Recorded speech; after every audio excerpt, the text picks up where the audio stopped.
This is Southern Cross News with Rachel Williams. Good evening. A 25-year-old man has suffered significant brain injuries following a single vehicle crash in Huonville last night. Two other occupants of the car tonight remain in hospital. Police say speed and alcohol are being investigated as causes of the crash. This road was closed for hours following a single car crash which left a 25-year-old man with serious brain injuries. 3 men were taken to the Royal Hobart Hospital after the car they were travelling in crossed onto the wrong side of the road before hitting a pole. Very, very lucky escape. The 3 gentlemen are cherry pickers in the Huon. The injured male is an Italian national and the driver is an Italian national. It happened on Main Street just after 7:30 last night. The 46-year-old front seat passenger from Darwin suffering non-life-threatening injuries, and he remains in a stable condition. The 30-year-old male driver escaped with no injuries. He was, however, arrested and charged with causing grievous bodily harm, negligent driving and driving under the influence. Police say speed and alcohol were contributing factors. The speed limit on that section of road is 60 kilometres per hour, and witnesses indicate that he was well in excess of that limit. The state's road toll for the year stands at 3 compared to 0 this time last year. Rita Risk, Southern Cross News. A Tasmanian fisherman is thanking his rescuers after a near-death experience at sea. Jamie Quinn was one of 3 men stranded off the coast of St Helens when their boat started taking on water. Back to where it started just days after a near-fatal fishing trip. Jamie Quinn, one of 3, setting out for a day on the water last Tuesday before their boat unexpectedly started taking on water off the coast of St Helens. And I said, we're going to have to bail for our lives, guys. And I know that at the time of morale on the boat, we knew we were dead. We knew that we had no chance. Just moments after burleying for sharks, the trio were now desperate for help, not realising their mayday call had been heard by the Marine Rescue and a nearby Muir's fishing vessel. They should have all taken a TATS lotto ticket because we've just had a new aerial fitted up on the flagstaff at the back of St Helens, which increases our range to sea enormously. Making contact, there was a complication delivering coordinates, a flare signalling to the Muir's crew exactly where the ill-fated boat was, with a final threat to their lives after jumping from the sinking vessel. I didn't expect the boat to go completely under. It went down like a lead battery. It went down instant. We all got stuck back inside under the canopy of the boat, in which we fought our way out. A moment to say thank you to the Muir's crew who helped return 3 men safely home. We were met with the friendliest guys I've ever met, which I would consider very close friends of mine now, even though I haven't had the chance to get back to them.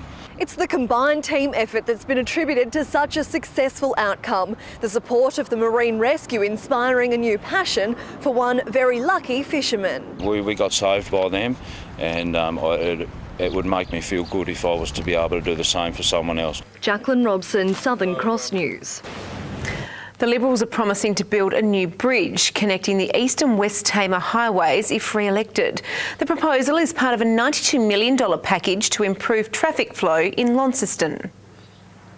This is all about ensuring that Tasmanians spend less time in their cars, in traffic congestion, and more time at the place where they want to be.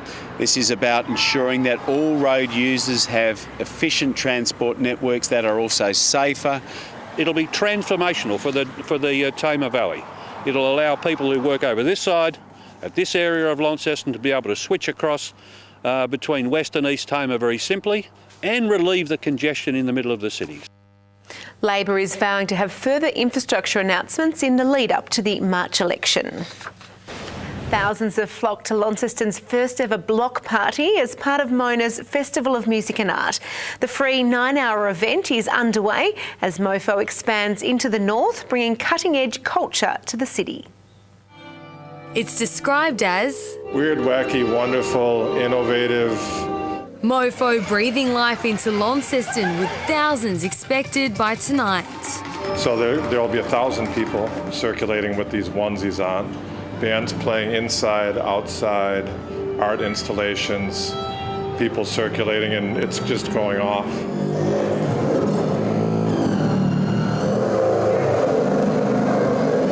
Performances pushing the boundaries, fascinating crowds.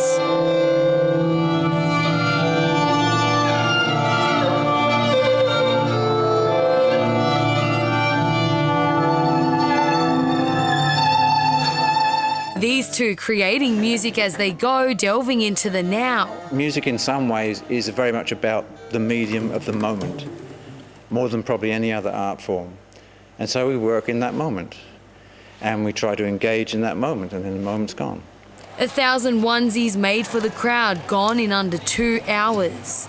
Yeah, everyone is wearing them. There's a sea of pink and orange amongst us. So, yeah, it's really exciting. We're having a lot of fun in our pink onesies. Yeah, it's great. The city excited to have the first ever mofo here in Launceston. People are very uplifted here. You can see a lot of smiling faces and camaraderie. So it's basically just a community gathering, but with a purpose, and that purpose is crazy music and art. The atmosphere is the best thing ever. It's chill, it's good vibes, good music. That's the best about it. Agreed. Yeah, awesome event. It's been a really day. Good. Great wine, great food, good atmosphere. Bring it on. Rita Risk, Southern Cross News. Organisers of this year's Beer Fest have confirmed the event will be returning to Launceston next year.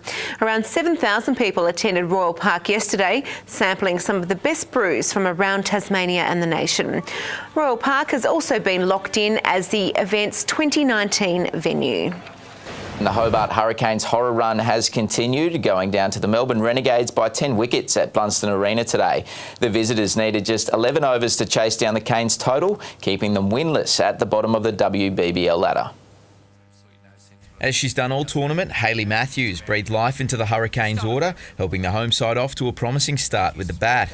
The West Indian combining with Steph DeFara, who was also on song early. The partnership brought to an end when Matthews was sent packing on 40, and from there the Cane train began to derail. Georgia Redmayne lasting just 7 balls thanks to some tidy Renegades fielding, before DeFara fell victim to the same fate. There'll be trouble here with the direct inches out.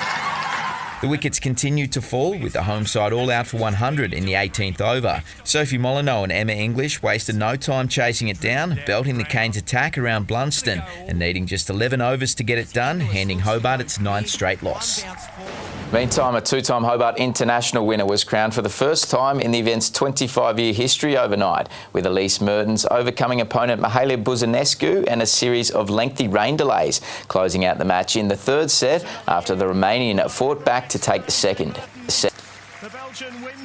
I had to defend the title, and I'm really happy that I did it this week too, my second career title. And congrats to you for this week. I mean, you played an amazing match, and I hope you do well in Australian Open. Mertens is also now preparing to compete in this month's Australian Open. Now to an incredible example of overcoming adversity. New South Wales runner Gemma Jenkins has taken out the Women's Cadbury Marathon this morning after a recent major health scare, while Victoria's Dane Verway ticked a big one off the bucket list, claiming his first marathon win in the men's race. Only a few months ago, the 37-year-old had a tumour removed, unsure what the future would hold. I got quite iron deficient, so I had to have an iron infusion. And yeah, I wasn't sure how I was going to go today because the training was really hit and miss. And then my coach sent me a message, I went Cadbury, ? I've never been to Tasmania. I love it down here. The molecular geneticist from Sydney putting a tumultuous few months behind her, crossing the line in just over 2 hours and 51 minutes to claim her first Cadbury Marathon. Very emotional because I wasn't going to race actually. My coach said, "Come down, have fun." Fun was not had. 31-year-old Victorian physiotherapist Dane Verway had been chasing a marathon win for years. Today he got his wish, crossing the line first in the men's marathon in a time of just under 2 hours and 25 minutes, 11 seconds ahead of his closest rival.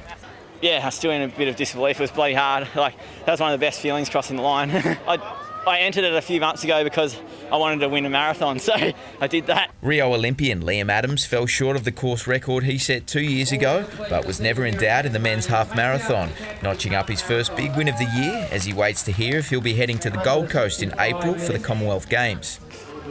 Ran okay, so I didn't expect to to run anywhere close to my course record, but it was good to get the win. Having already claimed a handful of major Tasmanian fun runs, including the Point to Pinnacle, Miriam Dowie decided to step outside her 10-kilometre comfort zone. Because I've never raced a proper half on the road, so I was like, just wanted to see, where I'm at. The Moroccan-born student blitzing the field by more than 4 minutes to secure her first half-marathon win. To be honest, my training hasn't been that consistent because I've been really busy with uni. I'm doing a summer semester. And despite no records tumbling, organisers say entry numbers in the event continue to exceed expectations.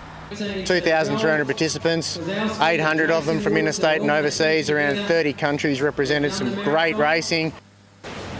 Good evening, everyone. Hobart, another cooler day today with a maximum temperature of 19 degrees. Launceston and Burnie both reaching the state's high of 22 and 20 in Devonport. Wynyard also reaching the state's high of 22 today, 21 at Friendly Beaches, Low Head, St Helens and both Maria and Flinders Islands 19. 18 at Grove, Bushy Park and King Island, 17 at Strawn, Lyowini a top of just 12. The satellite sequence shows a cloud band with embedded thunderstorms sitting over the Tasman Sea, and that is associated with a cold front.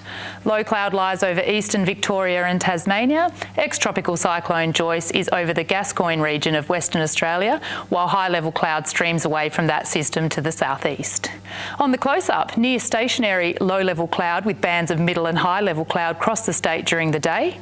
Tomorrow's chart shows the two cold fronts over the Tasman Sea, while the high centre has moved south to lie west of Tasmania. West to southwesterly winds 15 to 25 knots, tending south to southwesterly during the morning and increasing to 20 to 30 knots about the south and east, then about the northwest during the afternoon, seas 2 to 3 metres. A strong wind warning is current for northwestern coastal waters from Sandy Cape to Stanley, and also eastern and southern coastal waters from Cape Portland to Low Rocky Point, including all southeast inshore waters. Tomorrow now, Hobart, a possible early shower 19, 18 at Dover, ooze 22. Cloud clearing in Launceston 26 degrees, mostly sunny in Devonport 24, 25 and sunny for Scottsdale. Burnie partly cloudy 25, early showers at Strawn 19 and 22 degrees for Stanley. Mostly sunny for St Helens 22, 20 at Swansea and partly cloudy, also partly cloudy for Ross 23. The UV is extreme across the state with 12s.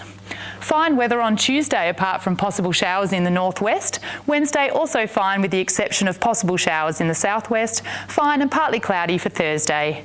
Sunny in Brisbane tomorrow 29, 32 in Alice Springs, also sunny, partly cloudy for Cairns, Darwin and Canberra, possible showers for Melbourne and Sydney, and a mostly sunny 28 in Adelaide. Currently it's 17 degrees and cloudy in Hobart, Launceston cloudy 17, Devonport partly cloudy 19.